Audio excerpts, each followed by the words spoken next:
अस्सलाम वालेकुम friends, this is teacher H के और आप देख रहे हैं लर्न वायद एच के। तो इससे पहले वाले क्लास में हमने कुछ टूल्स को देखा था, समझा था, चूँकि हमारे पहले वाले क्लास था इससे पहले और आज हमारा दूसरा क्लास है। इससे पहले वाले क्लास में हमने देखा था कि भाई सर्कल क्या है, रेक्टेंगल, फुल लाइन, ये चीज़ें क्या है। और आज हम डिस्कस करेंगे कि भाई हमने ट्रिम को किस तरह से इस्तेमाल करना है, ऑफसेट क्या है, मिरर क्या है और कुछ और टूल्स भी हम साथ ही साथ देखने वाले हैं। तो आइए हम स्टार्ट करते हैं। यहाँ पर हम पहले कुछ रेक्टेंगल्स को ड्रा करेंगे। यहाँ पर मैंने ये रेक्टेंगल ड्रा किया, ये ड्रा किया, कुछ सर्कल वगैरह वगैरह यानी कि कुछ चीज़ें जो है वो हम ड्रा करेंगे ताकि हमने ट्रिम को किस तरह से इस्तेमाल करना है। सिंपल यहाँ पर ट्रिम है, ये हम काटने के लिए इस्तेमाल करते हैं। ट्रिम को मैंने उठाया, यहाँ पर क्लिक किया तो ये देख लीजिए ट्रिम ने एक लाइन को कट कर दिया। अब आप लोग ये सोच रहे होंगे कि भाई लाइन तो पूरा का पूरा रेक्टेंगल था, ये क्यों ट्रिम नहीं हुआ? क्योंकि यहाँ पर इसके ऊपर एक लाइन आ रही थी, इसी वजह से ये पूरा लाइन जो था ट्रिम नहीं हुआ। यहाँ पर एक लाइन आ रही थी, यहाँ पर आप देख लीजिए, आपको खुद ही समझ आ जाएगा। तो ये देख लीजिए, उस हिसाब से अगर हमने यहाँ पर सर्कल को लाया और ट्रिम किया तो इस हिसाब से जो है ट्रिम हो जाएगा। तो इससे हम मुख्तलिफ तरह के मॉडल्स बना लेते हैं। तो आइए हम चलते हैं कवर टॉपिक की तरफ, क्योंकि ट्रिम तो बेइंतहा ईजी चीज़ है। यहाँ पर मैं एक मॉडल को इंपोर्ट कर लेता हूँ ताकि आपको समझ आ जाए। यहाँ पर मैंने सिंपली पेस्ट कर दिया, एक मॉडल है। क्योंकि अभी हम जो है ना एक और टूल को डिस्कस करने जा रहे हैं, वो है हमारे पास मिरर, कि भाई हमने मिरर को किस तरह से इस्तेमाल करना है। तो सबसे पहले हम क्या करेंगे, एक चीज़ को बनाएंगे, यानी कि एक जो है ट्राइंगल हम बना लेते हैं सिंपली पुल लाइन की मदद से। तो यहाँ पर मैंने एक ट्राइंगल बना लिया। यहाँ पर मैं आगे ये देख लीजिए मिरर का मतलब यही है कि भाई आपने कॉपी लेनी है, अप डाउन नीचे जहाँ पर आपने मिरर लेना है आप ले सकते हैं। ये अभी आपको समझ आ जाएगा थोड़ा ध्यान से।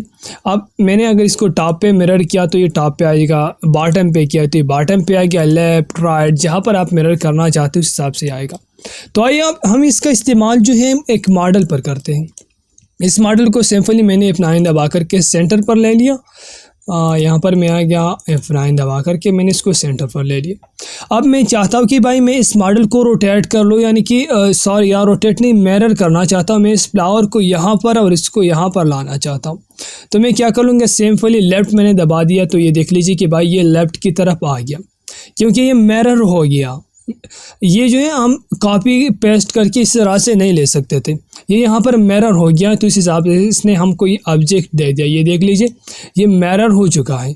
अगर मैं इसको ऑफ साइड पे करना चाहता हूँ तो ये मैं जो टॉप है इस पर क्लिक करके अप साइड पे मैं इसका मिरर ले सकता हूँ। अगर मैं राइट पे करना चाहूँगा तो मैं राइट पर भी इसका जो है मिरर है वो मैं ले सकता हूँ, बॉटम पे भी हम इसका जो मिरर है वो ले सकते हैं। इसी तरह से हम इसका मुख्तलिफ तरह के इस्तेमाल कर सकते हैं। अभी आप लोग ये देख लीजिए कि भाई ये जो मॉडल है फ़र्ज़ कर इधर पड़ा हुआ है, मैं चाहता हूँ कि इधर जो यहीं सीधा इधर भी आ जाए। तो मैं क्या करूँगा, ओवर द मॉडल मैंने कर दिया, ऊपर जितने फासले पर पड़ा था उस हिसाब से नीचे ही आ जाएगा। एक क्रॉस द मॉडल करके उस हिसाब से इधर आ जाएगा, एक ओवर द मॉडल करके इसी तरह से यहाँ पर भी आ जाएगा। अब ये देख लीजिए, अगर भाई मैं चाहता हूँ कि भाई मैं इसको सेंटर पर घुमाना चाहता हूँ, मैं क्या कर लूँगा, सिंपली सेंटर मैंने क्लिक किया उस हिसाब से नीचे आ गया। अब मैं चाहता हूँ कि भाई मेरा जो ओरिजिनल ऑब्जेक्ट है, मेरा मतलब यही है कि भाई मेरे पास जो ओरिजिनल ऑब्जेक्ट है मैंने उस चीज़ को कॉपी करना है। वो जो पहला वाला ऑब्जेक्ट है मैं इसको डिलीट करना चाहता हूँ ऑटोमेटिकली कि डिलीट हो जाए, उससे कॉपी लिया जाए। तो मैं कंट्रोल Z कर रहा हूँ। यहाँ पर ये आप लोग देख लीजिए कॉपी द ओरिजिनल ऑब्जेक्ट, तो ये हो गया हमारा। मैंने इसको सेलेक्ट कर दिया और मैं इसको रोटेट कर दिया। तो ये देख लीजिए उस हिसाब से जो हमारा मॉडल था वो रोटेट हो गया। अगर मैं सेंटर पे दूसरी साइड पे घुमाना चाहता हूँ हॉरिजॉन्टली तो ये उस हिसाब से ये घूम जाएगा। ये देख लीजिए, जैसी आपकी मर्ज़ी है उस हिसाब से आप मिरर को इस्तेमाल कर सकते हैं। इसमें इतना मुश्किल कुछ भी नहीं है, आपने थोड़ा बहुत प्रैक्टिस करना है और ये आपको खुद ब खुद समझ आ जाएगा। एक बात मैं आपको और समझाना चाहता हूँ, अगर आपको कोई टेंशन हो, कोई मसला हो तो काइंड आप हमें कमेंट कर सकते हैं। इंशाल्लाह आपका जो मसला है वो हम दूर कर लेंगे। और हमारा यही भी सोच है कि हम आपको अपना व्हाट्सएप नंबर दें, लेकिन उसके बारे में हम सोच लेंगे। तो ये हो गया हमारा मिरर आपको समझ आ गया। अब हम ऑफसेट का इस्तेमाल करते हैं। मैं कंट्रोल A दबा करके इन सब को मैं डिलीट कर लेता हूँ ताकि हम एक और चीज़ को देख लें। तो मैंने एक सिंपल एक रेक्टेंगल ड्रा किया। और रेक्टेंगल ड्रा करते हुए हम आएंगे ऑफसेट पे। जिसे मैंने ऑफसेट पर क्लिक किया तो ऑफसेट का जो डायलॉग बॉक्स है वही ओपन हो गया। यहाँ पर हम मैनुअली ऑफसेट दे सकते हैं कि भाई मुझे जो है 10 mm का ऑफसेट चाहिए, इनवर्ड चाहिए, आउटवर्ड चाहिए। मुझे आउटवर्ड चाहिए, पहले हम आउटवर्ड देखते हैं, यानी कि बाहर की तरफ मुझे ऑफसेट चाहिए। तो ये देख लीजिए बाहर की तरफ इसने हमें एक ऑफसेट क्रिएट करके दे दिया। अब मैं चाहता हूँ कि भाई मुझे अंदर की तरफ चाहिए, तो मैं इनवर्ट कर लूँगा। अंदर की तरफ ने इसे हमें एक ऑफसेट दे दिया। अब मैं इन दोनों को डिलीट कर लेता हूँ, इसको भी मैंने डिलीट कर दिया। अब मैं चाहता हूँ कि भाई बोथ साइड पे बने, यानी कि दोनों साइडों पर हमें ये ऑफसेट बना करके दे दे। ऑफसेट का इस्तेमाल आगे बहुत ज़्यादा होने वाला है, इसलिए हम बेसिक देखेंगे कि भाई इस बेसिक से आपको समझ कुछ न कुछ चीज़ें आ जाए। तो यहाँ इसने हमें बोथ में ऑफसेट दे दिया। अब मैं चाहता हूँ कि रिड्यूस्ड, यानी कि इसका मतलब है आउटसाइड पे हम देख लेते कि भाई बाहर वाले जो कॉर्नर है इसको थोड़ा सा गोल बना दें। तो ये देख लीजिए जिसने बाहर के जो ऑफसेट के जो कॉर्नर थे इसने गोल बना लिए।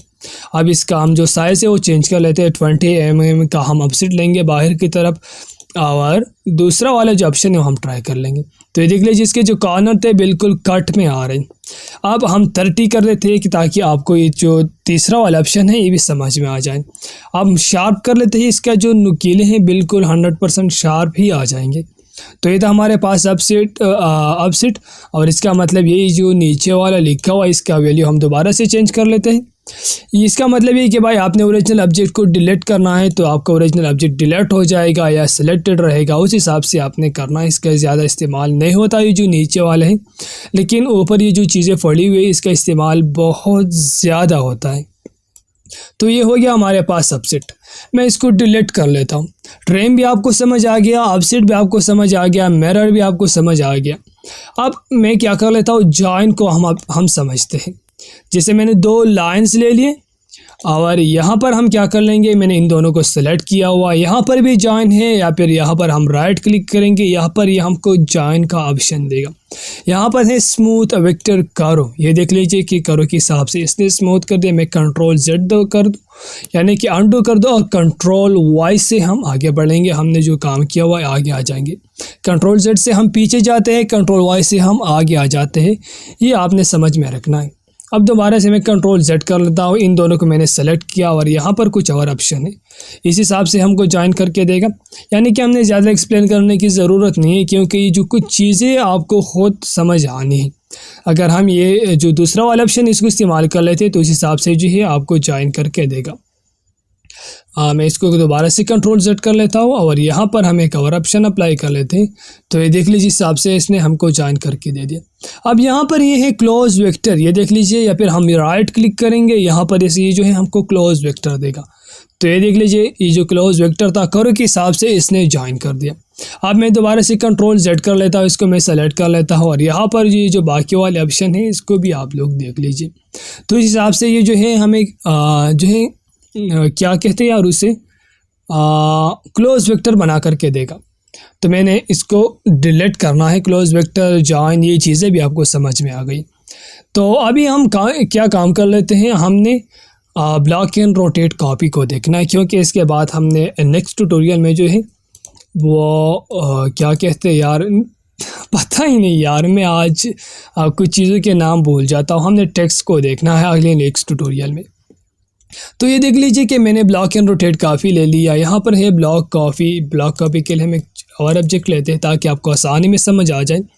यहाँ पर ये जो है ब्लॉक कॉपी लिखा हुआ है, डिस्टेंस लिखा हुआ है, यहाँ पर है एक्स वाई के बीच में जो गैप है वही है, और यहाँ पर ये एरो है। एरो का मतलब इस साइड पे, यानी कि इस साइड पे ये जो है हमें मॉडल्स बना करके देगा।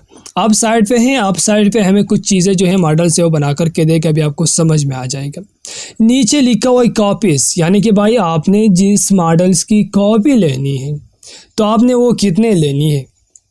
तो मैं चाहता हूँ कि भाई मुझे 6 चाहिए, 5 हो गया, चलो कोई बात नहीं। तो ये देख लीजिए इसने 5 कॉलम्स और 2 रोज़ में हमें कुछ मॉडल्स दे दिए। यहाँ पर हमने x का जो गैप था वो 2 mm रखा था और y का जो गैप था ये हमने 1 mm रखा था। अगर हम इसको बढ़ा लेते हैं तो ज़्यादा जो गैप है वो हमको देगा, अगर कम कर लेते हैं तो कम करके देगा। अब मैं दोबारा Ctrl+Z कर लेता हूँ और इस एरो का जो लाइन है उसको मैं चेंज कर लेता हूँ और इसके वाले का भाई हम चेंज कर लेते हैं, डाउन एंड राइट हम कर लेते हैं। तो ये देख लीजिए, उस हिसाब से हमने सॉरी हटके ने हमें वो मॉडल्स बना करके दे दी। अब मैं दोबारा से कंट्रोल Z कर लेता हूँ, अगर इसका वैल्यू जो है वो मैं चेंज कर लेता हूँ। मैंने ऐड कर दिया और कॉलम मुझे चाहिए 20। तो ये देख लीजिए, ये जो है हमें 20 के हिसाब से कुछ मॉडल्स जो हैं कॉलम जो है वो बना करके देगा। तो ये हो गया हमारा block and rotate copy, sorry block copy. अब हम आ जाते हैं रोटेट कॉपी पे। यहाँ पर नीचे आप लोग देख लीजिए, यहाँ पर लिखा हुआ है रोटेट कॉपी। जैसे मैंने रोटेट कॉपी पर क्लिक किया, अब ये मुझसे पूछ रहा है सेलेक्ट ओरिजिन पोजीशन। जैसे मैंने इस पर क्लिक किया, यहाँ पर हम आकर के किसी भी जगह को सेलेक्ट कर सकते हैं जहाँ पर हमने इसको रोटेट करना हो। तो ये देख लीजिए, मैंने इसको रोटेट किया। यहाँ पर नीचे एंगल लिखा हुआ है कि भाई आपने कितने एंगल में रोटेट करना है। ओके चलो यार, हम करते करते समझ जाएंगे। मैंने 360 कर दिया, 15 कापीज़ मुझे चाहिए। तो ये देख लीजिए, सॉरी 180 किया हुआ था, तो वो 180 डिग्री के हिसाब से इसने हमें मॉडल रोटेट करके दे दिए। अब हम एक सर्कल पर देख लेते हैं। यहाँ पर मैंने दे दिया 360, यानी कि सर्कल में पूरे के पूरे 360 डिग्री होते हैं। 360 मैंने कर दिया। सेंटर मुझे चाहिए ये वाला, यहाँ से मैंने घुमाना है। ये देख लीजिए, ये पूरा का पूरा जो है 360 डिग्री में इसने हमको एक मॉडल बना करके दे दी। अगर इसकी वैल्यू मैं ज़्यादा करना चाहूँ, मैं चाहता कि भाई 30 बन जाए, तो ये 30 हमको जो है वो बना करके देगा। तो ये देख लीजिए, इसने उस हिसाब से हमें जो वैल्यूज़ थी वो बना करके दे दी। इसका इस्तेमाल आगे भी बहुत ज़्यादा होने वाला है। तो आइए हम एक छोटा सा फ्लावर क्रिएट करते हैं इसकी मदद से। तो मैंने एक छोटा सा सर्कल ले लिया, इसके बाद मैंने आर्क ले लिया। सॉरी सर्कल गया, किधर जाओगे? यहाँ पर मैंने दोबारा से इस पर क्लिक किया और यहाँ पर हमने एक आर्क ले लिया। जिसे मैंने आर्क ले लिया, यहाँ पर मैंने दोबारा से एक आर्क ले लिया और ये हो गया हमारा ब्लॉक एंड रोटेट कॉपी पर मैं गया। मैंने सेंटर सेलेक्ट करना है, तो मैं यहाँ पर आ गया। इसने एक प्लस का निशान दे दिया बीच में से ही छोटा सा, ये देख लीजिए। मैंने यहाँ पर क्लिक किया, इसका मतलब यही है हमारा जो सर्कल है उसका जो सेंटर पॉइंट है इसने हमको बता दिया। और सॉरी हाँ, बहुत ज़्यादा कॉपीज़ थी। इसको मैं 5 कर लेता हूँ। जैसे मैंने 5 कर दिया और ये हो गया। अब मैं दोबारा क्या करता हूँ, नोट पे आ गया। नोट के हिसाब से मैंने इसको यू कर दिया। अब मैंने शिफ्ट दबा दिया, इस पर क्लिक किया और इस पर क्लिक किया और बाकी जो कॉपीज़ थी उसको मैंने डिलीट कर दिया। अब मैं दोबारा इस पर क्लिक किया और अप्लाई कर दिया। तो इसने ब्लॉक एंड रोटेट कॉपी की मदद से हमने एक प्यारा सा फ्लावर जो था वो क्रिएट कर दिया। तो आई होप कि आपको समझ में आ गया होगा, क्योंकि मैं जल्दी में इसलिए बोल रहा था क्योंकि यार हमारे पास टाइम बहुत कम था और कोर्स जो है वो बहुत ज़्यादा पड़ा हुआ है।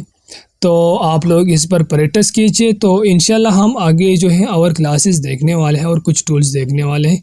बाकी ऊपर जो टूल्स है वो ज़्यादातर जो है 3D वगैरह के लिए इस्तेमाल होने हैं, वो भी बहुत ज़्यादा आसान है। तो अभी तक आप लोग हमें इजाज़त दीजिए। अल्लाह हाफिज़।